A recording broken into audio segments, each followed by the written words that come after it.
এমন একটি প্রগতিশীল, এমন একটি শান্তি এবং মুক্তির সমাজ আমরা উপহার দিব, যেই সমাজে আর দালালরা কোনো স্থান পাবে না।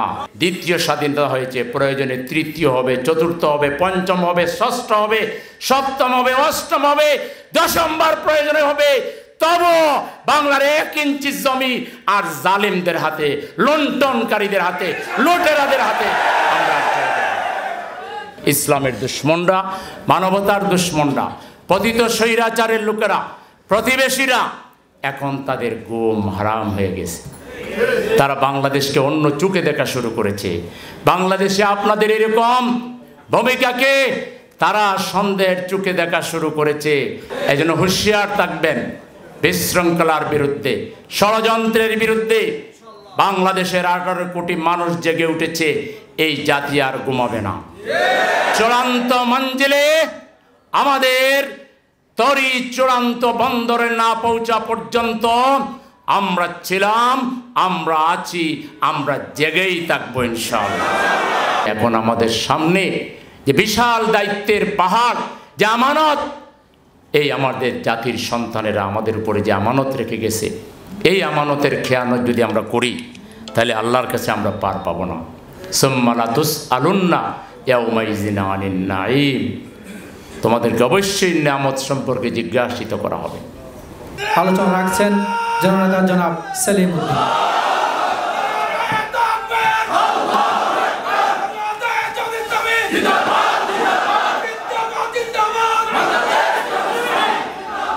আসসালামু আলাইকুম ওয়া রাহমাতুল্লাহি ওয়া বারাকাতুহু।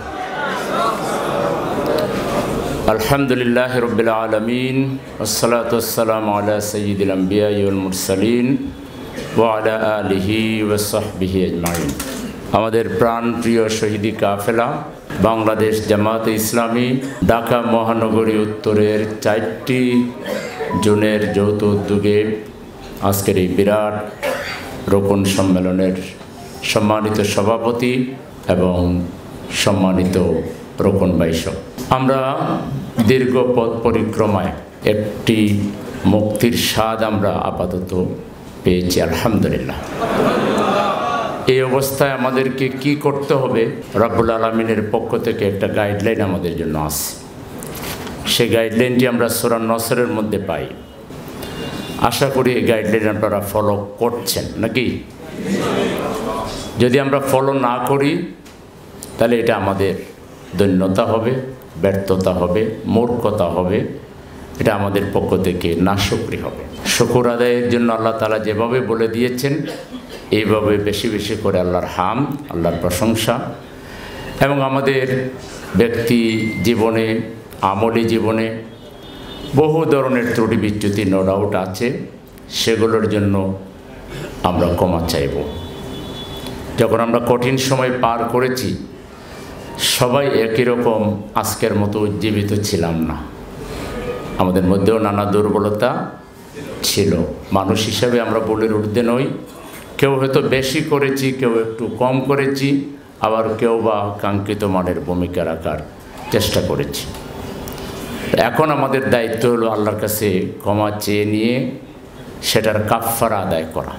আমার মনে হয় বাংলাদেশের ইতিহাস তো নয়, কয়েক হাজার বছরের ইতিহাসে কোনো জাতি কোনো একটা স্বৈরাচারকে তাড়াবার জন্য একটা বিশেষ স্লোগানের ভিত্তিতে মানুষের প্রত্যেকের মনের আকাঙ্ক্ষা, চাহিদা ধারণ করে যে ভাষাকে তৈরি করা হয়েছে, যে স্লোগান তৈরি করা হয়েছে, উই ওয়ান্ট জাস্টিস, এটা ছিল এই আন্দোলনের সফলতার অন্যতম কারণ। যে এই সমাজের সর্বস্তরের মানুষ বঞ্চিত ছিল, ন্যায় বিচার থেকে তারা বঞ্চিত ছিল, সবাই অধিকার হারা ছিল। আর এই সময়ের আন্দোলনের মাঠের যারা সমন্বয়কারী আর নেপথ্যের যারা সমন্বয়কারী, দুই সমন্বয়কারীরা এত চমৎকার স্মার্টলি পুরো বিষয়টাকে হ্যান্ডেলিং করেছেন, যার ফলে গোটা জাতি একযুগে ঝাঁপিয়ে পড়েছে। এখানে অনেক ছোট ছোট শিশুরা আহত হয়েছে, বৃদ্ধরা আহত হয়েছে, আমাদের মেয়েরা আহত হয়েছে, মহিলারা আহত হয়েছে, শ্রমিক আহত হয়েছে, নিহত হয়েছে। যে আন্দোলন দীর্ঘ সময় একটি কঠিন ক্রান্তিকাল অতিক্রম করেছি।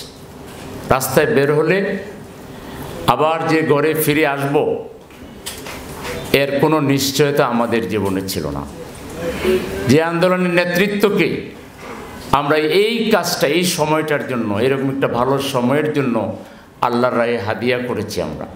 ফাঁসিকেও তারা বরণ করেছে, মৃত্যুকেও তারা আলিঙ্গন করেছেন, যে কোনো ধরনের ঝুঁকিকে তারা মেনে নিয়েছেন। আমরাও মেনে নিয়েছি যে একদিন আসবে যেদিন আমরা আমাদের আদর্শের প্রচার আর প্রসারের মাধ্যমে আমাদের আদর্শের পক্ষে সংখ্যাগরিষ্ঠ মানুষকে আমাদের সাথে নিয়ে এসে আমরা এই আমাদের সাথে যে খারাপ আচরণ করা হয়েছে তার জবাব আমরা দেব। বাংলাদেশের রাজনীতির অন্যতম বিগ স্টেক হোল্ডার হচ্ছে বাংলাদেশ জামাত ইসলামী। আলহামদুলিল্লাহ, প্রতিপক্ষের শত্রুর পুলিশের গুলির মুখে বোতাম খুলে দিয়ে জীবন দেওয়া এটা খুব বেশি বড় কোনো সাহসিকতার কাজ নয়। এটা একটা সাহসিকতা, নো ডাউট। এর চাইতে বড় সাহসিকতা আল্লাহর উপর তাওয়াক্কুল করে আপনার মেধার, আপনার যোগ্যতার সবটুকুকে কাজে লাগিয়ে, ইখলাসের সবটুকুকে কাজে লাগিয়ে আপনি আল্লাহর ইচ্ছায় আর আপনার প্রচেষ্টায় যদি মানুষের চিন্তার জগতে বিপ্লব আনতে পারেন, তার ধ্যান ধারণা, তার আকীদা, তার দৃষ্টিভঙ্গিকে পাল্টিয়ে দিয়ে তাকে যদি কোরআনের পথে আনতে পারেন, আপনার চাইতে হিরো, আপনার চাইতে বীর, আপনার চাইতে সাহসী, আপনার চাইতে আল্লাহর প্রিয় গোলাম বান্দার কেউ হতে পারে না। তাইলে এই সাহসিকতা আমরা দেখাতে পারবো ইনশাল্লাহ। যারা ফজরের নামাজের পরেও ঘুমানোর চেষ্টা করবে, এই অলস কোনো বাহিনীর হাতে কি বাংলাদেশের জনগণ আনুগত্য স্বীকার করবে? মানুষ কোনোদিন অলসতাকে পছন্দ করে না। দুইটা জিনিসকে মানুষ কখনো পছন্দ করে না, আপনার স্ত্রীও করবে না, আপনার ছেলে মেয়েও করবে না। একটা হলো বীরতা আর একটা হলো অলসতা। যারা ভয় পায় এরা কারো শ্রদ্ধার পাত্র হয় না, আর যারা অলস এরাও কারো শ্রদ্ধার পাত্র হয় না। এখন থেকে আল্লাহ ছাড়া আর কাউকে ভয় করব না, অলসতা দেখাবো না, অগ্রগামিতা দেখাবো। আমি সামনের সারির অগ্র সেনানী, অগ্র প্রতীক হবা সাবিকুন আস-সাবিকুন উলাইকাল মুকাররাবুন। একলা একলা চলবেন না। যদি আপনারা সত্যি সত্যি ইসলামী বিপ্লবকে বাংলাদেশে দেখতে চান, সফল করতে চান, ইসলামী বিপ্লবের বেসমেন্টটা ভালোভাবে, তার ফাউন্ডেশনটা ভালোভাবে তৈরি করুন। এমন একটা বিল্ডিং হবে, এই বিল্ডিংয়ে যত বড় মারণাস্ত্র আঘাত করুক, মারণাস্ত্র ছিটকে পড়বে, বিল্ডিং ঠিক থাকবে ইনশাআল্লাহ। সেরকম একটা আপনার স্মার্ট দাওয়াতি কাজ, স্মার্ট সংগঠন গড়ে তোলা, ইউনিট গড়ে তোলা, ইউনিটকে সুসংগত করা, ইউনিটের 4টা বৈঠককে নিয়মিত করা, মানসম্মত করা এবং উদারভাবে করা। অন্য লোকেরা এসে বসবে ইউনিটের প্রোগ্রামে। বাংলাদেশে এখন আমরা সবাই মিলে এক দল, আমরা আল্লাহর দল। উলাইকা হিজবুল্লাহ আলা ইন্না হিজবাল্লাহি হুমুল মুফলিহুন। আমাদের সাথে কে আছেন? আল্লাহ আছেন। আল্লাহ আমাদেরকে সাহায্য করবেন ইনশাআল্লাহ। আমাদের হাতে কত উপকরণ আছে, ইসলামী বইয়ের বিশাল ভান্ডার আছে, কোরআন আছে, হাদিস আছে, সিরাতের গ্রন্থ আছে, শহীদদের জীবনী আছে, সাহাবায়ে কেরামের জীবনী আছে। আমাদের হাতে একটা গ্লোরিয়াস পাস্ট হিস্ট্রি আমাদের আছে। আমরা এই দেশের জন্য কি করি নাই? আমরা একেবারে ব্যক্তি লেভেল থেকে মানুষের চিন্তার সংশোধন থেকে শুরু করে, পরিবার গঠন থেকে শুরু করে, শিশুর মানুষ গঠন করা থেকে শুরু করে, নারীর ইজ্জত রক্ষার প্রচেষ্টা চালানো থেকে শুরু করে, যুবকদের চরিত্র কর্মসংস্থানের জন্য, একটা রাষ্ট্র চালাবার জন্য যা যা করা দরকার আমরা বেসরকারিভাবে অর্থনীতি, রাজনীতি, সংস্কৃতি, মানুষ গঠন থেকে শুরু করে সব ধরনের ডেলিভারি আমরা দিয়েছি। এবং আমরা চূড়ান্তভাবে গোটা বাংলাদেশকে একটা কল্যাণ রাষ্ট্র বানাতে চাই। আমরা মানুষের জীবনকে সহজ করে দিতে চাই, নিরাপদ করে দিতে চাই, মানুষকে মাথা উঁচু করে চলবার হিম্মত জোগাতে চাই, ঠিক কিনা? এই দেশে আর আমার কোনো যুবকের হাতে রাজনীতির নামে কেউ মদ তুলে দিবেন, গাঁজা তুলে দিবেন, ইয়াবা তুলে দিবেন, হিরোইন তুলে দিবেন, সিগারেট তুলে দিবেন, আর মাস্তানতন্ত্র আর মাফিয়াতন্ত্র কায়েম করে নিজের স্বজন দলের শুধু স্বার্থ দেখবেন আর 18 কোটি মানুষকে রাস্তায় বসাবেন। এই ধরনের স্বপ্ন রাজনীতিকে ব্যবসা বানিয়ে সেখান থেকে একতরফা মনোপলি বিজনেস করার কল্পনা স্বপ্ন চূড়ান্তভাবে ছেড়ে দিতে হবে। আর না হলে দ্বিতীয় স্বাধীনতা হয়েছে, প্রয়োজনে তৃতীয় হবে, চতুর্থ হবে, পঞ্চম হবে, ষষ্ঠ হবে, সপ্তম হবে, অষ্টম হবে, দশমবার প্রয়োজনে হবে। তবু বাংলার 1 ইঞ্চি জমি আর জালিমদের হাতে, লুণ্ঠনকারীদের হাতে, লুটেরাদের হাতে আমরা ছেড়ে দেব। সেই জন্যেই আমাদের সাথে আরো অনেক লোক লাগবে। জাতিকে ঐক্যবদ্ধ করতে হবে, বিপ্লবের মন্ত্রে জাতিকে জাগায়ে তুলতে হবে, কোরআনের আলোকে জাতিকে জাগায়ে তুলতে হবে। জাতির প্রত্যেকটা মানুষের হাতে, এক হাতে পবিত্র কোরআনের কালেমার পতাকা লা ইলাহা ইল্লাল্লাহু মুহাম্মাদুর রাসূলুল্লাহ, আর আরেক হাতে লাল সবুজের পতাকা বাংলাদেশ জিন্দাবাদ। এই দুইটার সমন্বয়ে আমরা এমন একটি সুষম, ভারসাম্যপূর্ণ, ইনসাফপূর্ণ, এমন একটি প্রগতিশীল, এমন একটি শান্তি এবং মুক্তির সমাজ আমরা উপহার দিব, যেই সমাজে আর দালালরা কোনো স্থান পাবে না। সেই জন্য প্রিয় ভাইরা, আমাদেরকে কিন্তু অনেক পরিশ্রম করতে হবে। এই পর্যন্ত আসতে গিয়ে আমরা 28 অক্টোবর 2006 পার করেছি।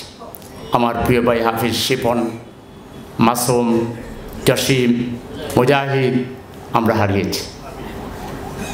আমাদের এই পর্যন্ত আসতে গিয়ে আমাদের প্রিয় নেতাদেরকে আল্লাহর রাহে আমাদেরকে উৎসর্গ করতে হয়েছে। শহীদ মাওলানা মতিউর রহমান নিজামীর মতো বিশ্বখ্যাত একজন প্রথিতযশা একজন রাজনীতিবিদ, একজন আল্লাহর ওলি বান্দা, একজন প্রখ্যাত সুবক্তা, লেখক, গবেষক, আজন্ম একজন ভদ্র মানুষ, যার পার্লামেন্টের বক্তৃতা থেকে একটা শব্দ কেউ কোনোদিন এক্সপান্স করতে পারেননি, অতিরিক্ত একটা কথাও বলতেন না। এরকম একজন আল্লাহর অলিকে সম্পূর্ণ ন্যায়ভাবে তারা দুনিয়া থেকে বিদায় দিয়েছে। আমাদের নেতা আল্লামা দেলোয়ার হোসেন সাইদি রাহিমাহুল্লাহ দিনের জন্য এই জামাত ইসলামী তিনি যদি না করতেন, তার মতো বিশ্ব অলি, তার মতো বিশ্বখ্যাত অলি বোধহয় আর কেউ হইতে পারত না। তাকে বহু অফার করা হয়েছে যে আপনি পথ ছেড়ে দেন, জামাত ইসলামী ছেড়ে দেন, আপনি কোথায় থাকতে চান।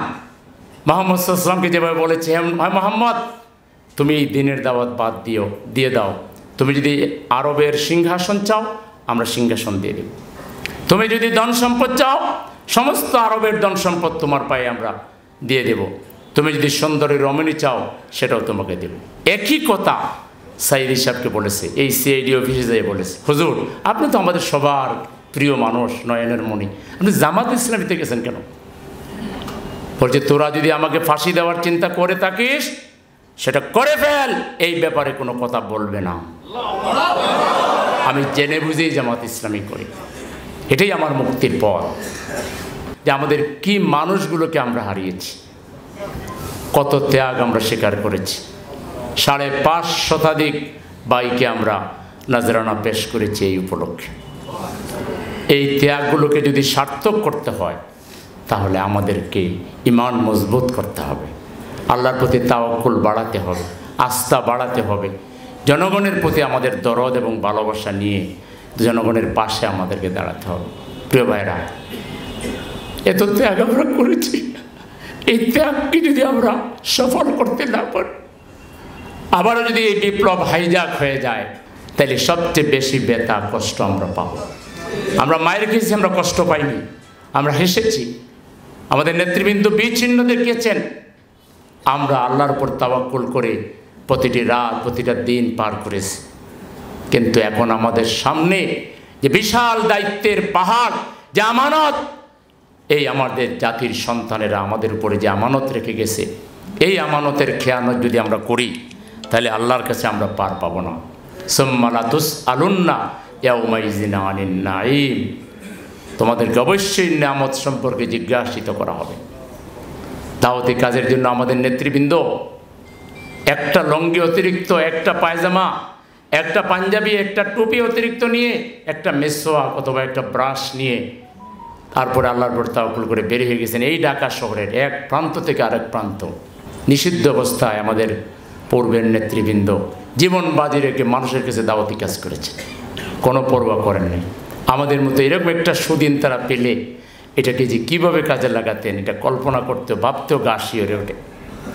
সুতরাং আমরা যদি সাইদি সাহেবকে ভালোবেসে থাকি, আমরা যদি মাওলানা মতিউর রহমান নিজামী রাহিমাহুল্লাহকে ভালোবেসে থাকি, মীর কাসেম আলী কামরুজ্জামান আব্দুল কাদের মোল্লার প্রতি সত্যিই যদি ভালোবাসা থেকে থাকে, এবং আমাদের এই যে সন্তানেরা এই মাত্র কয়েকদিন আগে আবু সাইদ, মেয়ের মুগ্ধরা যেভাবে পানি পানি পানি পানি বলে মানবিক সেবা করতে করতে তারা যেভাবে, তারাও মিছিলে গিয়েছিল, আমরাও মিছিলে গিয়েছিলাম, তারাও স্লোগান ধরেছিল, আমরা স্লোগান ধরেছিলাম, আমাদেরকে আল্লাহ ডেকে দিয়েছেন, তাদেরকে নিয়ে গেছেন। আমরাও তো যেতে পারতাম, আমার তো কোনো ছোটো ভাই যেতে পারতো, আমার তো কোনো ভাই যেতে পারতো। আমাকে আপনাকে আল্লাহ হায়াত দিয়েছেন হয়তো বা আমরা যেন এই বিপ্লবকে সার্থক করতে পারি। এই বিপ্লবের সাথে কোনো খেয়ানত যদি কেউ করেন, আল্লাহর কসম আপনার জীবনে বারাকা হবে না, আল্লাহর কসম আপনার জীবনে বারাকা হবে না। অতএব এই পর্যন্ত যেটা হয়ে গেছে, পাস্ট ইজ পাস্ট। যে আন্দোলনের নেতা কর্মীরা সাহসিকতা প্রদর্শন করতে পারে, জেল জুলুম হুলিয়া মামলাকে যারা বরণ করতে পারে, সাহসিকতা প্রদর্শন করতে পারে, আর আল্লাহর রাহে যে কোনো ধরনের কোরবানি, মালের কোরবানি, জানের কোরবানি, এখন থেকে আমাদের সকল কাজের মূল ভিত্তি বানাবো আমরা তাকওয়া। আমরা আল্লাহকে ভয় করেই সব কাজ আমরা করব। ব্যক্তিগত রিপোর্ট যাদের অগোছালো আছে, যাদের নামাজ কালামের সমস্যা আছে, তেলাওয়াতের সমস্যা আছে, যাদের সামাজিক দায়িত্ব পালনের সমস্যা আছে, যাদের রাজনৈতিক এবং যেসব ধর্মীয় দায়িত্ব আছে সেগুলোর ব্যাপারে যাদের দুর্বলতা আছে, যার যেদিকে দুর্বলতা আছে, সব দুর্বলতা থেকে মুক্ত হয়ে এক দেহ, এক প্রাণ, একই ধরনের চিন্তা চেতনায় নিজেদেরকে ধারণ করে টিম স্পিরিট নিয়ে, এক আল্লাহ ছাড়ার কাউকে আমরা প্রভু মানি না, এক আল্লাহ ছাড়া কেউ আমার কোনো ক্ষতি করতে পারবে না, আর এক আল্লাহকে খুশি করার জন্য আমি সকল দিক থেকে অ্যাডভান্স হয়ে দিনের দায়িত্ব, আন্দোলনের দায়িত্ব, দিনকে জীবনের উদ্দেশ্য হিসেবে গ্রহণ করে এইম ইন লাইফ বানিয়ে দিন কায়েম হবে। এইম ইন লাইফ, আল্লাহ হবেন আমার সবচেয়ে আমার প্রেরণার, আমার মহান প্রভু, আমার রব। আমি তার জন্য আমার নিজেকে কুল ইন্না সলাতি ও নুসুকি ও মাহইয়ায়া ওয়া মামাতি লিল্লাহি রাব্বিল আলামিন পড়ে যে ওয়াদা করেছিলাম, এই ওয়াদার উপরে সাবিত কদম থেকে সবচেয়ে বেশি ভালোবাসবো আল্লাহকে, বারবার ভালোবাসবো আল্লাহকে, বারবার স্মরণ করবো আল্লাহকে, বারবার ক্ষমা চাইবো আল্লাহর কাছে, বারবার আল্লাহর কাছে ফিরে যাব, রাসূলের জীবনের কাছে ফিরে যাব, রাসূলের সুন্নাহর কাছে ফিরে যাব, বারবার আমাদের শহীদদের কথা স্মরণ করে তাদের মাগফিরাত, তাদের শাহাদাত কবুলিয়তের জন্য দোয়া করব। বারবার এই দক্ষিণী বাংলাদেশের মানুষের জীবন মান উন্নত করার জন্য একটি সমৃদ্ধ উন্নত বাংলার স্বপ্ন দেখে দেখে আমার যে দায়িত্বগুলো আমি সুচারুরূপে আঞ্জাম দেব, এবং আর কোনো অলসতা, দুর্বলতা, পিছুটান, দ্বিধাদ্বন্দ্ব আমরা দেখাবো না। এখন থেকে সবাই আমরা এক এবং অভিন্ন থেকে টিম স্পিরিট নিয়ে, প্রতিযোগিতার মানসিকতা নিয়ে, যেটা আল্লাহ বলেছেন সারিউ ইলা মাগফিরাতিম মির রাব্বিকুম ওয়া জান্নাতিন আরদুহাস সামাওয়াতি ওয়াল আরদ উইদ্দাত লিল মুত্তাকিন। প্রতিযোগিতা করে দাঁড়াও আল্লাহর মাগফিরাতের দিকে আর জান্নাতের দিকে। আল্লাহ তাআলা জান্নাত ইসলামী আন্দোলনের জন্য নির্ধারণ করেছেন। সূরা তাওবার 20 নম্বর আয়াত পড়ে দেখেন, এরকম আরেকটা আয়াত অন্য কোনো ইবাদতের জন্য আল্লাহ এইভাবে বলেন নাই, আল্লাযিনা আমানু ওয়া হাজারু ওয়া জাহাদু ফি সাবিলিল্লাহি বিআমওয়ালিহিম ওয়া আনফুসিহিম আ'যামু দারাজাতান ইনদাল্লাহ উলাইকা হুমুল ফাইজুন ইউবাশশিরুহুম রাব্বুহুম বিরাহমাতিম মিনহু ওয়া রিদওয়ানিন ওয়া জান্নাতিন লাহুম ফিহা নাঈমুম মুকিম খালিদিনা ফিহা আবাদা ইন্নাল্লাহা ইনদাহু আজরুন আযীম। আল্লাহ সবচেয়ে বেশি মর্যাদা দিয়েছেন জিহাদ ফি সাবিলিল্লাহর জন্য, এবং এটার জন্য আমাদেরকে সর্বাত্মক প্রচেষ্টা চালাবার জন্য বলেছেন ওয়াজাহিদু ফিল্লাহি হাক্কা জিহাদি ওয়াজতাবাকুম। আমি তোমাদেরকে নির্বাচিত করেছি। আল্লাহ আমাদেরকে এই পথে আনার জন্য আমরা খুশি না বেজার? আল্লাহকে খুশি করার জন্য এখন থেকে সবচেয়ে বেশি অগ্রাধিকার দিব দ্বীনের কাজকে, দাওয়াতি কাজকে, কর্মী গঠনের কাজকে, মান উন্নয়নের কাজকে। এখন থেকে মানবতার কল্যাণে আমার জীবনকে তিলে তিলে আল্লাহর রায় উৎসর্গ করার জন্য দ্বিধাদ্বন্দ্বকে ভুলে গিয়ে সাহসিকতার সাথে এখন থেকে সবচেয়ে বেশি আন্দোলনকে আমরা বেশি সময় দিব, দিনকে সবার উপর অগ্রাধিকার দিব। রাজি আছেন? কে কে রাজি আছেন দেখি? মনে থাকবে তো? মনে থাকবে ইনশাল্লাহ। আল্লাহ তাআলা আমাদের সবাইকে তৌফিক দান করুন। আপনাদের বিগত দিনের সকল চেষ্টাকে আল্লাহ কবুল করুন। আপনাদেরকে তাইয়্যিব হায়াত দান করুন। আপনাদেরকে দিনের জন্য আরও বড় কোরবানির জন্য আমাদের সকলকে আল্লাহ তাআলা প্রস্তুত করে দিন। আল্লাহর কাছে সেই তৌফিক কামনা করে আপনাদের সবাইকে দেশের ব্যাপারে পাহারাদারির ভূমিকা পালনের আহ্বান জানাচ্ছি। ইসলামের দুশ্মনরা, মানবতার দুশ্মনরা, পতিত স্বৈরাচারের লোকেরা, প্রতিবেশীরা এখন তাদের ঘুম হারাম হয়ে গেছে। তারা বাংলাদেশকে অন্য চোখে দেখা শুরু করেছে। বাংলাদেশে আপনাদের এরকম ভূমিকাকে তারা সন্দেহের চোখে দেখা শুরু করেছে এবং তারা নানান ষড়যন্ত্র চালিয়ে যাচ্ছে। এই জন্য হুঁশিয়ার থাকবেন বিশৃঙ্খলার বিরুদ্ধে, ষড়যন্ত্রের বিরুদ্ধে। বাংলাদেশের 18 কোটি মানুষ জেগে উঠেছে, এই জাতি আর ঘুমাবে না। চূড়ান্ত মঞ্জিলে আমাদের তরি চূড়ান্ত বন্দরে না পৌঁছা পর্যন্ত আমরা ছিলাম, আমরা আছি, আমরা জেগেই থাকবো ইনশাআল্লাহ। 18 কোটি মানুষ 58,500 বর্গ কিলোমিটার মাটি ভাগ করে ডাকাতদের প্রতিরোধের জন্য আমরা প্রস্তুত আছি। সবাইকে প্রস্তুত থাকার আহ্বান জানিয়ে মাঠে ময়দানে কার্যকর সফলতা আনার জন্য ধৈর্য ধরে কাজ করার উদাত্ত আহ্বান জানিয়ে আমার কথা এখানে শেষ করছি। আল্লাহ হাফেজ। বাংলাদেশ জিন্দাবাদ। বাংলাদেশ জামাত ইসলামী জিন্দাবাদ।